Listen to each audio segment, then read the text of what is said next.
Sticky Noters. It's your man SticQeno.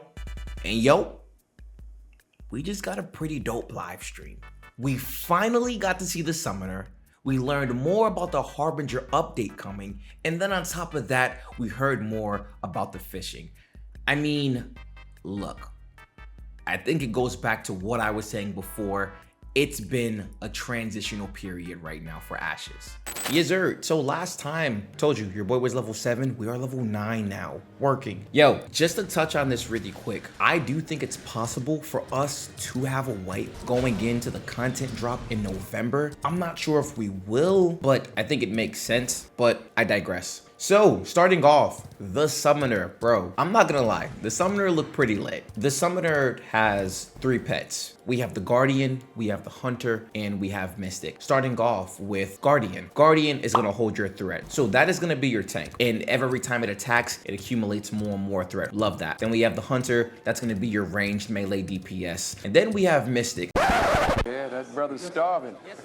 Now let me say something. I'm gonna stop when I say this. I've been in the MMO community for a while. I know I'm not gonna see anything about the Guardian or about the Hunter. Their models look good, but this Mystic model, there's something about this Mystic model that I think you people are gonna speak about. I want everyone to be on their best behavior once we get this model in the game, all right? You have Guardian, that's gonna hold your aggro. You have Hunter, that's gonna do damage, and then you have Mystic, that's gonna throw out heals. So we all knew that this was gonna happen, but I think that during this time, it's gonna be interesting to see how the summoner gets tuned, because obviously we can't just have one freaking class having a tank, having a DPS, and having a freaking support. It'd be insane. And they said that over time it's gonna get worked on, and I expect that. But I mean, overall, man, I thought it looked good. I think that it already looks like a very fun class to play. It looks super cool.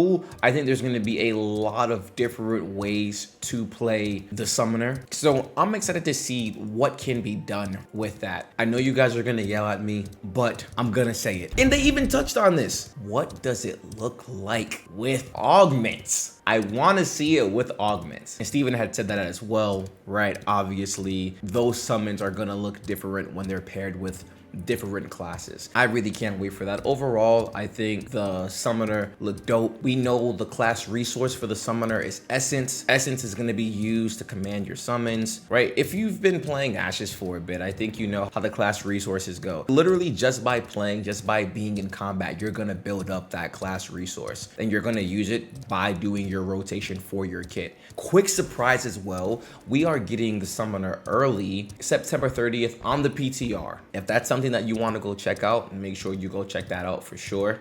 But I think that this really signifies a special time, because again, we now have all of the classes and Ashes of Creation once this drops. And then in terms of hearing about what's happening with the Harbinger update, I really believe that once we get this update, I think for the people that decided to take a break in Ashes, this will be a good spot for them to pick up. So really quick, the Harbinger corruption event flowchart. We have the local corruption threshold being met. Now, that's gonna start the event at phase 1, the Ancient Commander's arrival. That is gonna head on down, ambushing the Ancient Commander, defeat the Ancient Commander before the corruption has expanded. Now, this goes into, if we fail, the corruption is going to expand. That's gonna be phase 2, incursion, right? Slay the Void Gate channelers. Defeat the Void Gate channelers to close the Void Gate and push back the corruption before they have a chance to establish a foothold. Now, from what was said in the stream,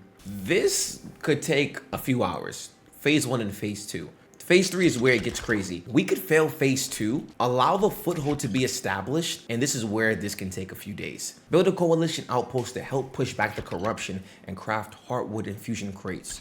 Going down to stabilize the rootway legions. Stabilize the rootway legions with heartwood infusion crates to make the void channelers vulnerable to attack, and then defeat the void gate channelers to close the void gate and push back the corruption. Okay, if we haven't succeeded with that, no, continue pushing back corruption in other areas. So this is gonna happen in multiple areas, which is very concerning, to be honest with you.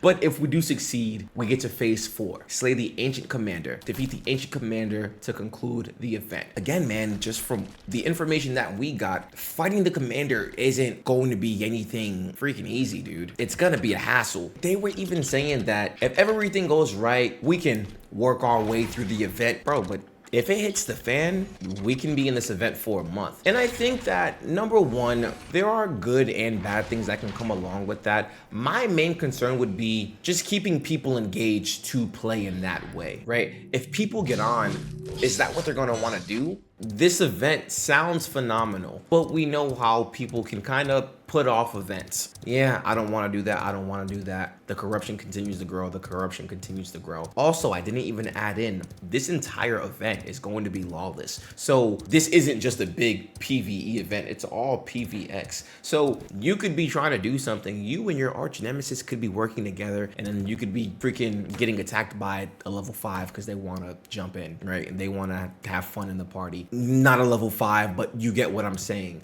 It was stated that this will be more of an endgame activity as well, which is phenomenal because that has been a conversational piece for a while, right? I know in phase 2, even 2.5, people were just doing node wars. So I don't think getting more content is bad. I just hope the community is going to continue to engage in the content. I don't think that anything that Intrepid has shown this past update was lackluster in the slightest. I think this is all the W. This entire thing plays into the story arcs that we're going to be getting. Again, it was stated that having that system is also going to up the questing that we've been seeing. I know you guys know it. A lot of people are still running around grinding. To be fair, I think that's just kind of how we know how to play Ashes. That's exactly why I said at the beginning, I think that once we get this update, it genuinely will be almost a nice reset, right? For some of the people that have stepped away to just see what the new content's about. And I know this is way, way far in the future,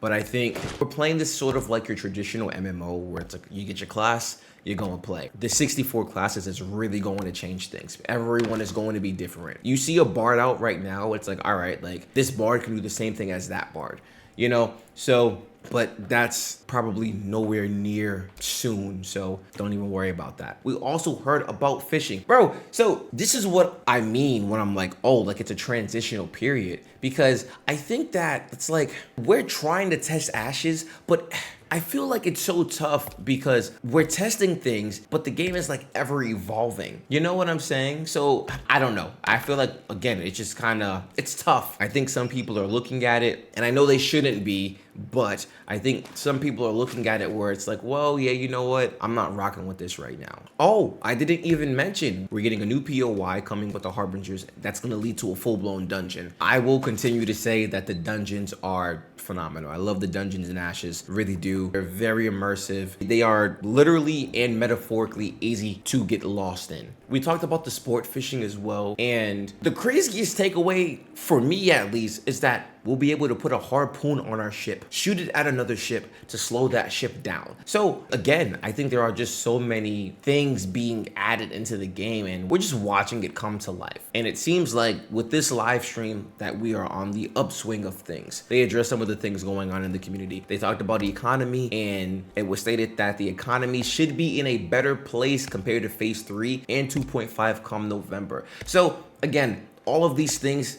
just lead me to believe that we will either get a new realm to play on or it'll be a wipe. I really do think overall this was a nice live stream. Quick recap here. We have the Summoner that'll be releasing soon. We have the Harbinger event, story arcs, more questing. We have sport fishing, and those were the big takeaways from the September live stream development update. I genuinely was satisfied with this update, and I really think our biggest obstacle right now is going to be waiting until November. We'll probably get more information on this again in the October live stream development update for obvious reasons, because they want to hype it up. So we'll see where that takes us. But hey, bruh, what are your thoughts on the September live stream development update? Let your boy know in the comment section below. If you want to stay up to date with your boy, get on in the Discord, follow me on Twitch and X. All right, and I'll talk to you guys soon. Take care.